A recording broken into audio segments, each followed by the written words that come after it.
Hi, this is Mr. Aby, your Transition Service Liaison. Hey, today I want to help you prepare for a successful school year using the Google Calendar app.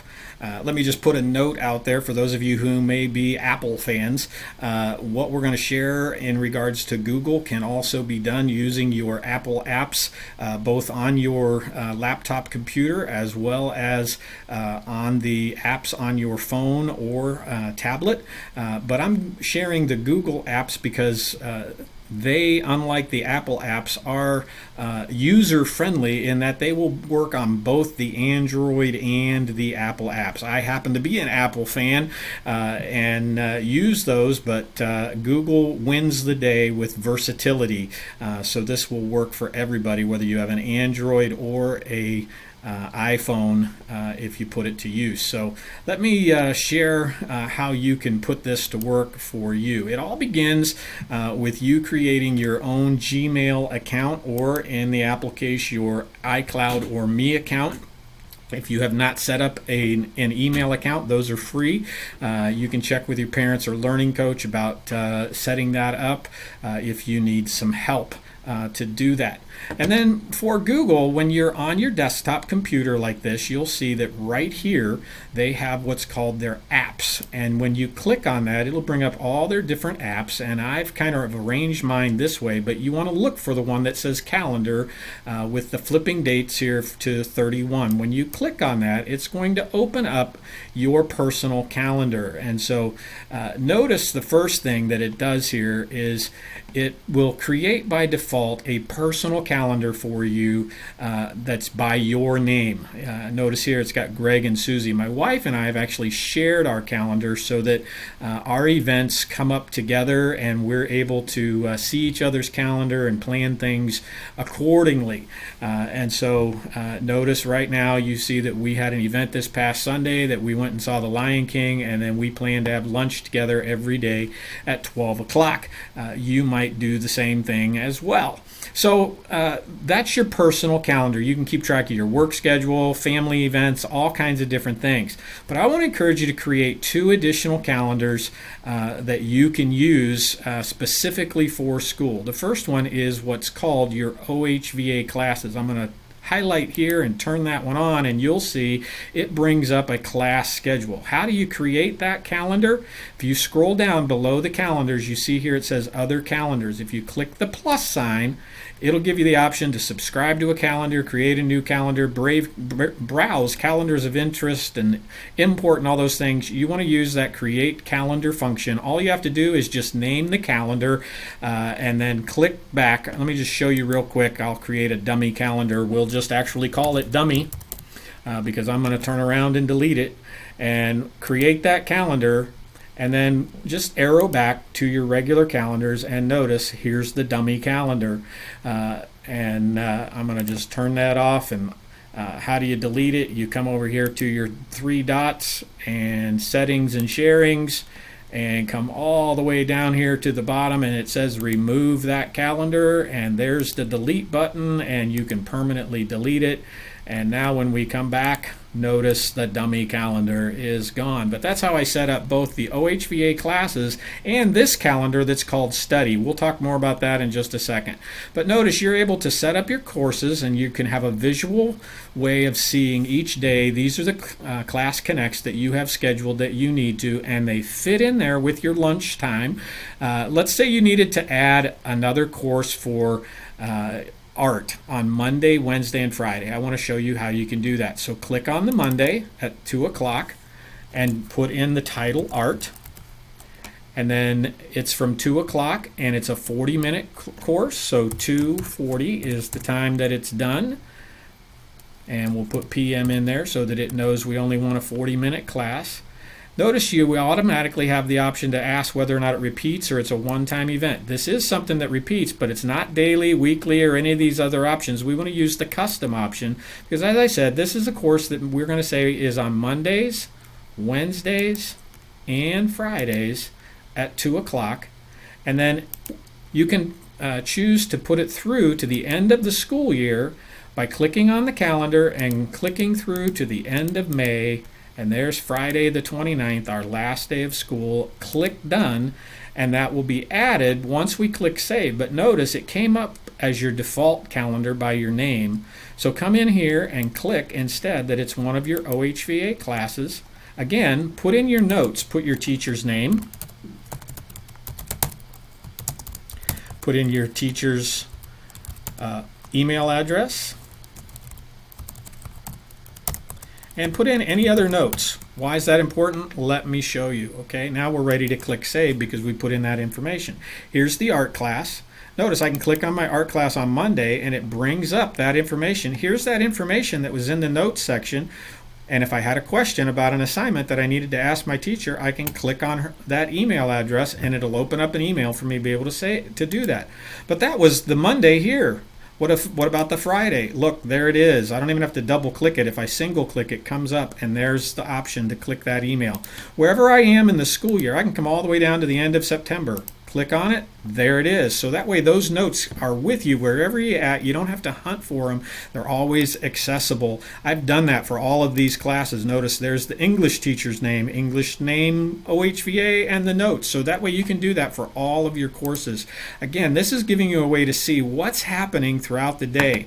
Notice you can go up here and instead of seeing the week, you can look specifically at just the individual day. Notice it's following where I clicked. It's showing the 23rd. If I want to come back to today, here it is, and those are highlighted or screened because I'm later in the day. They're in the past, so this would be tomorrow's daily schedule. You can also use the schedule view, and that's a neat way of being able to see it, in that it shows multiple days and just shows the dots. Here's everything that's happening on that given day. And then also you can look at it by month, and when there are more than fit in the box, it shows you that. Now, I told you that it's important also to use the study calendar. Let me come back to the week view because you'll be able to see what happens here when I turn on the study calendar. I turn it on and notice I've already put in some events that I need to plan to take care of doing homework. Notice one of them overlaps with my art class that I added, and so I can't be doing my Spanish homework. Click on that and you see it's the Spanish homework is what's being assigned. I can't do that and be in my art class. If you go to any of your scheduled appointments and click on it and hold your mouse button, it'll give you the option now that you can move it to another place. And so I could move it up into an open spot on the same day, or I could move it down, or I could move it on to another day altogether. And so I'm going to just go ahead and put it right here at 1 o'clock on the Wednesday before that art class, and I let go and it moves there, and so that way it's in there. Notice that when you create an event for an assignment, let's say we have our art class, and right after class I know then I'm supposed to work on my project. So I'm going to go ahead and I'm going to create art project. Freestyle maybe is what the assignment is called, and it's on that September 4th. It's going to be at 2:30, and again I need to put that in my study list, and then I can put any notes. And so I need to draw a landscape is the assignment. Okay, and I click save, and now it's coming in here at the end of my art class, and I'm able to work on that. Now if I don't complete that, and let's say I want to move it to another day, I can move it over here. Again, it's giving me a visual representation that I can see when those things need to be done. Now Google does have for you, I want to bring it back like this, Google does have the option for you to do your homework and things using their task manager. I prefer the courses like this, and I'm going to show you why in just a second. Okay, but if you click on that little button, it'll bring up the different tasks that I put in. Notice I put in that there was a homework for math, and the due date was September 9th. Well, where is it? I can't wait until September 9th.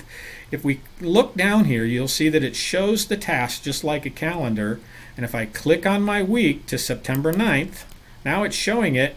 Now it's showing there's my math homework. Well, if I wait to do it there, I've waited too long. And so I like having it as that other appointment so that it's not just by the due date, but I can put my due date in the note and I can adjust it appropriately. Notice I've got a task here for an English paper, and I'm going to show you how this can help you out in getting something done and being able to move it.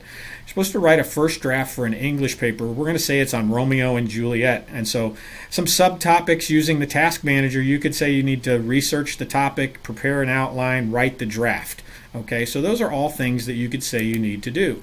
If we come back to this first week, you'll see here on Friday, let me move myself over because I'm hiding it.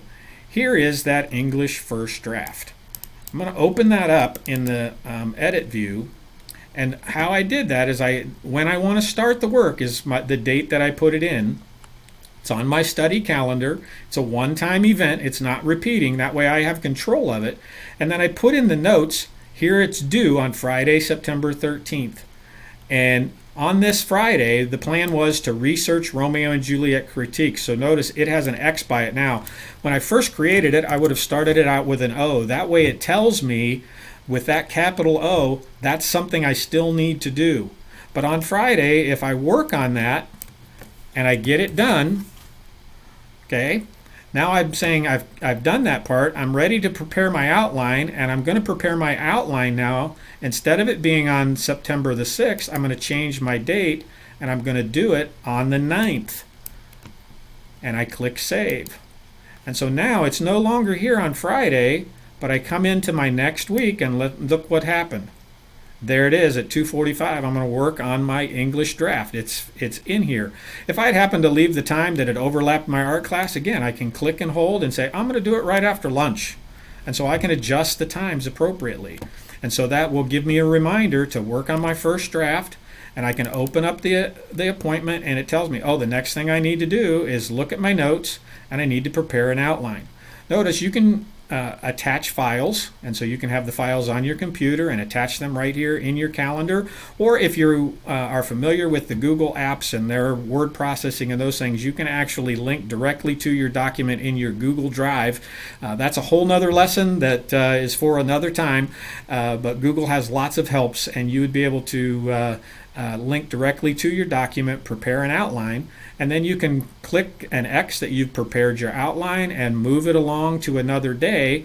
Again, it's due on the 13th, and so when we come back to our weekly calendar here, and we were on the 9th, so there it was, we're still the full week away before it, and so we've done our outline. All we have to do is do the writing, and we could say reschedule that for the Wednesday after art, and we could write it, and we could then say I am done with that and have finished it.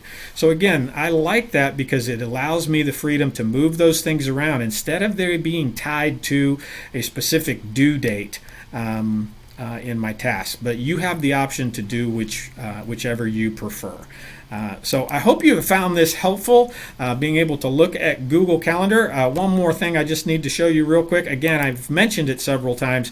They do have the app available here that you can download to your computer, to your smartphone, to a tablet, and then the Google Calendar will sync to your devices so that you're getting your reminders and all of those things available to you. I don't know if you noticed, but I'll just open up English here real quick. Notice that there is the option in here to add notification, and so if you click on adding the notification, by default they're going to remind you 10 minutes before any event, and so that would come in as a pop-up on your phone or a tablet, or you can set your laptop to be able to receive those notifications as well, so that you're reminded about either a Class Connect session that's coming up for one of your regular classes, or for the work that you've said you need to be working on. So again, hope that's helpful. Feel free to reach out to me if you have questions or need help setting up your personal Google Calendar or an Apple Calendar with your tasks and stuff, so that you're able to be successful this year. Until next time, this is Mr. EB signing off. You have a great day. Bye-bye.